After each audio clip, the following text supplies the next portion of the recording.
Hello guys, welcome back to my channel Ages Kingdom, and in this class I would like to take the class topic on epidemiology. Already in previous classes 2-3 topics I have already covered from epidemiology unit, like definition, uses, branches, all those things.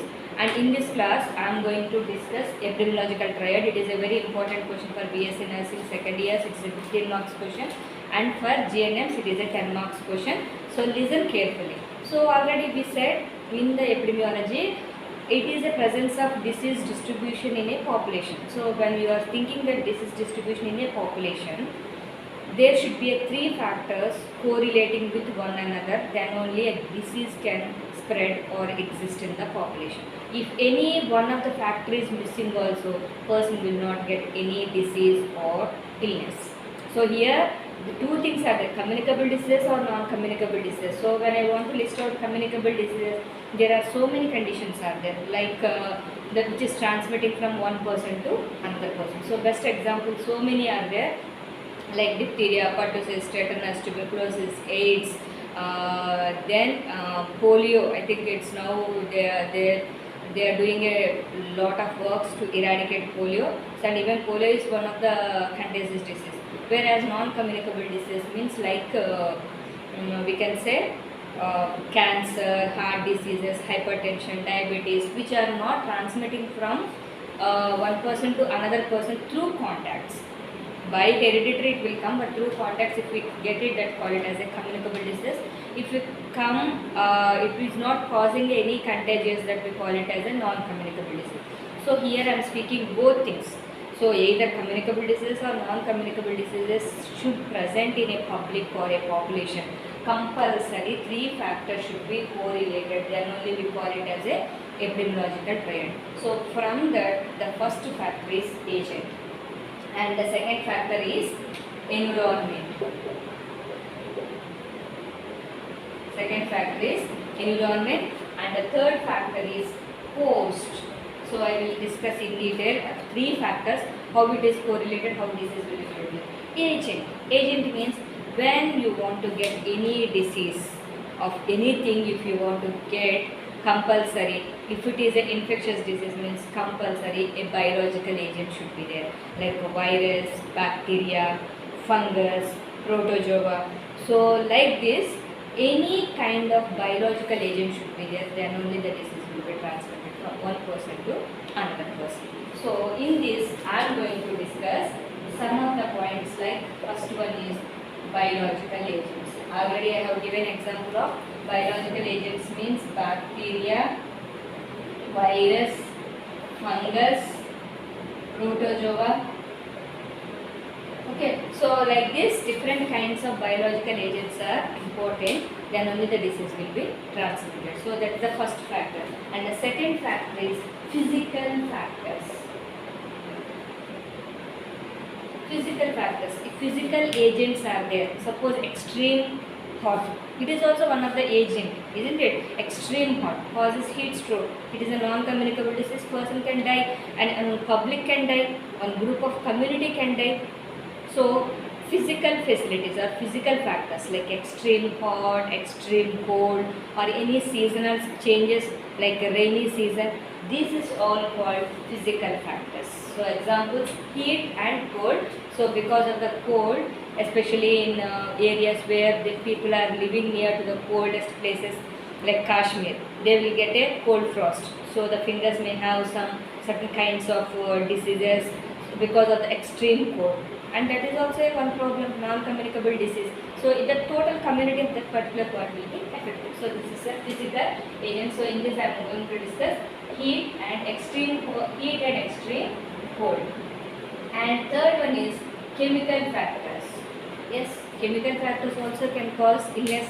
Suppose so many celebrities nowadays, they are dying due to cancer because their life of all life, they have used some chemical products for cosmetics, for hair growth, for breast changes, or for skin changes. So such changes also causing disease in a human being. So that we call it as a chemical agents. That can be not always a cosmetics, and the things which we are using like day-to-day life, oils at kitchen, or any grains which are harvested because of the hybrid or all those things, that is also can cause certain types of diseases. This is all causing products. It's all called causing products. So that is all chemical products. And next one is nutrients. Nutrients. So nutrients also can cause the certain types of diseases.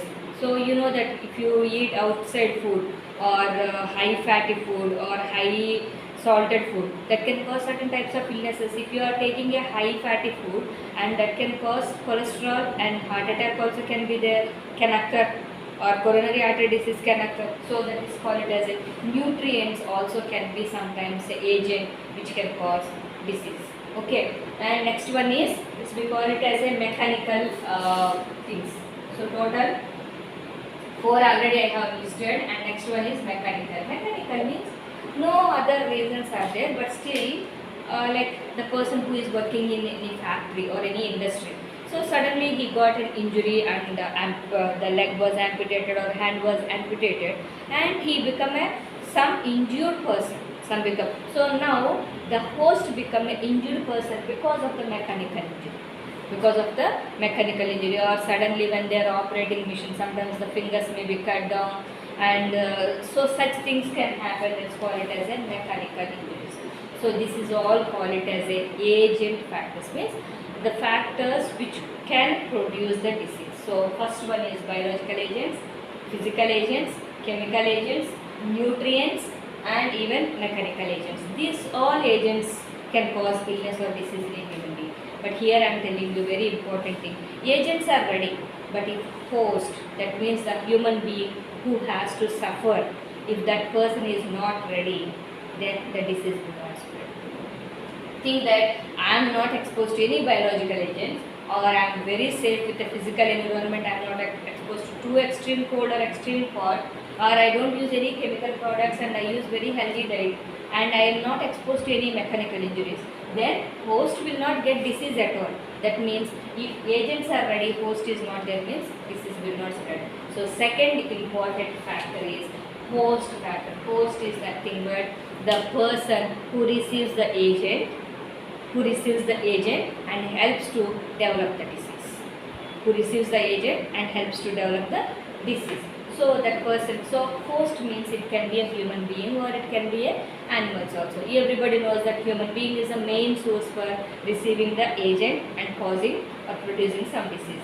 And in this situation, I would like to speak about host. Even animals also can get a disease. Everybody knows that rat caused by the plague is caused by through the contact with the rat, or anthrax, it is caused by some cows, or some rabbits causing some disease, or guinea worm, it's caused by pigs.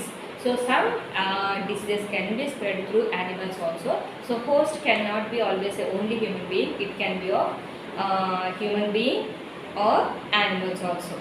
And this human being or animal is healthy, and if they have a healthy factors, and he is not causing any disease, means in that situation the disease will not spread at all. So now we will see what are the host factors are important not to get any disease.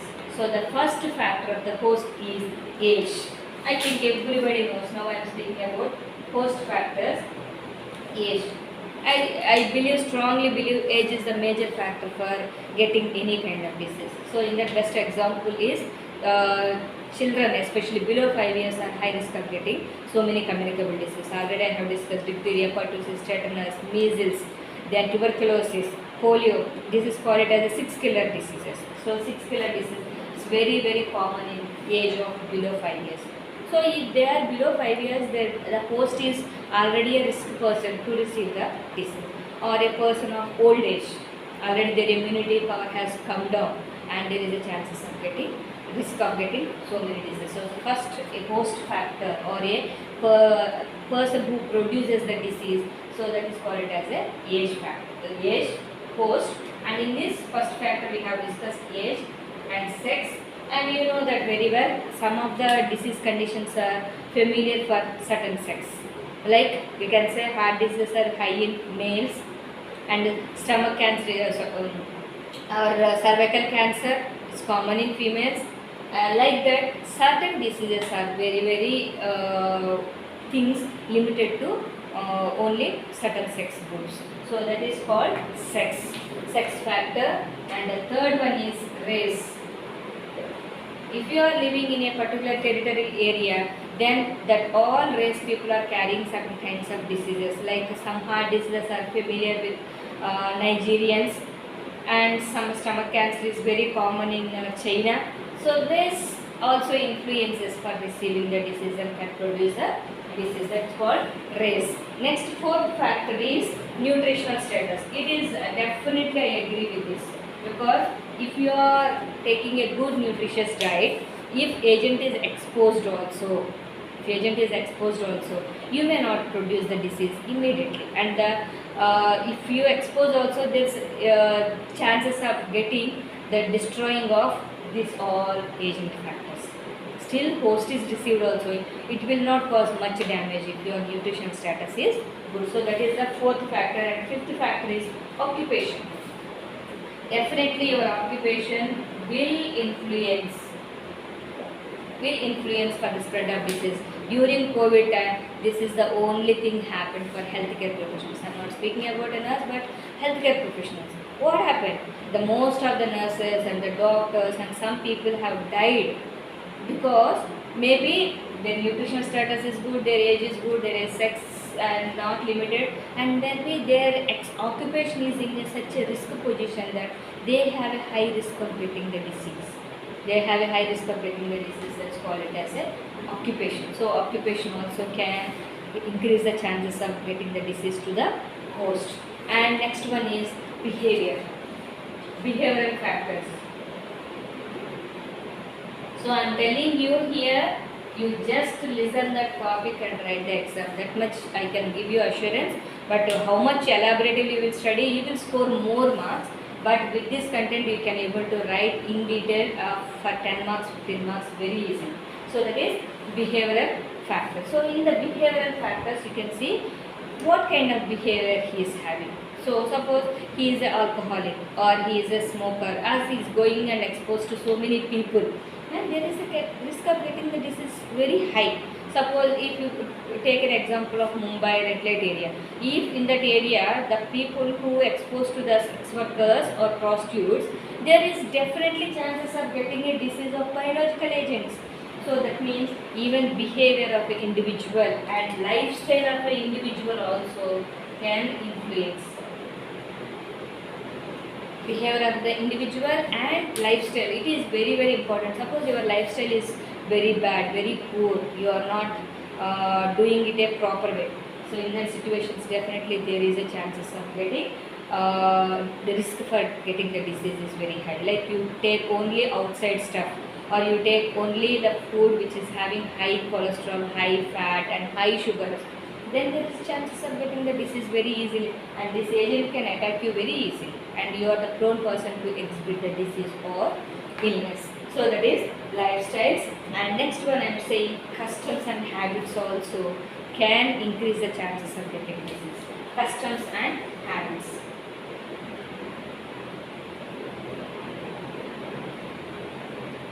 So customs and habits. So here I am using the word customs and habits. So when we speak about customs and habits, here what is happening is, especially in India, some people at early morning, especially in winter season, 4 o'clock they will take a bath to worship the god or something. So what will happen? Exposed to extreme cold. That is extreme cold because of their customs and their habits. They used to take the bath early morning. So that's why they made customs and habits. So that is customs and habits. Then this is also a factor which influences the increased chances of getting disease. And next one is, so I think almost I have covered everything.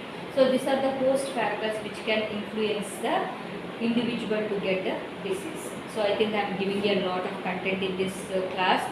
So please listen, starting to ending, then definitely you don't need to open the textbook and directly you can write the exam. And next, third factor, okay, we said agents are ready and human being is ready. That something is ready to produce the disease and somebody is there to receive the disease. In between these two, agent and the host, there is a space. That space is called as an environment. That space is called as an environment. Third factor, yes, definitely environment plays an important role in spreading of disease. Because here itself I am saying the word, in recent years, in 2008, 19, 20, we have seen COVID. Environment only played a main role for spreading of COVID. We go to fish market, we go to vegetable market, where crowd is more. So agent is ready to catch somebody. Then in between, environment, fish is the environment, cash is the environment, fruits are the environment, where it is causing spreading of the biological agent from one person to another person. So that is called it as the environment. So environment can be different types of environments are there, which can produce helping for the spreading of disease. So in that we can say very clearly physical environment and the biological environment. Physical environment and biological environment.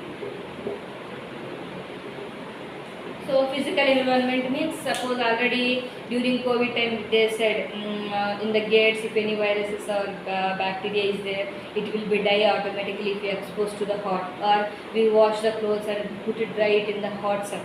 So what happens if that environment is not favorable, agent will not transmit from one individual to another individual. Host is ready to receive also, it will not come because physical factors are not common. So physical factors means like hot and cold, okay, our day-to-day life environment.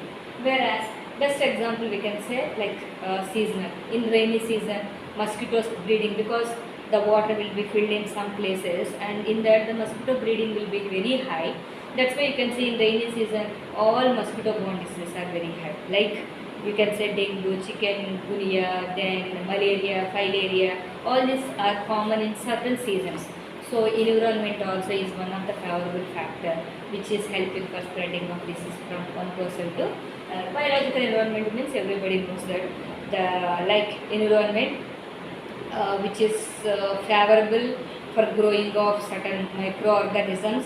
Suppose pickle is there, you are using since long time, then in that pickle there is a chances of developing fungus, and that fungus environment can produce the disease in you.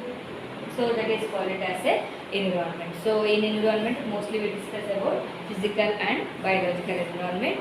I think I have given a clear picture about epidemiological triad, or we can say it as a agent host environmental factors for the spreading of disease in a population or a public. Thank you for watching. If you really like my class, please do subscribe and share to somebody, and definitely this video will be helpful for you. And if you think that it is useful, please let everyone subscribe and get benefited from my class. Thank you for watching. Have a nice day.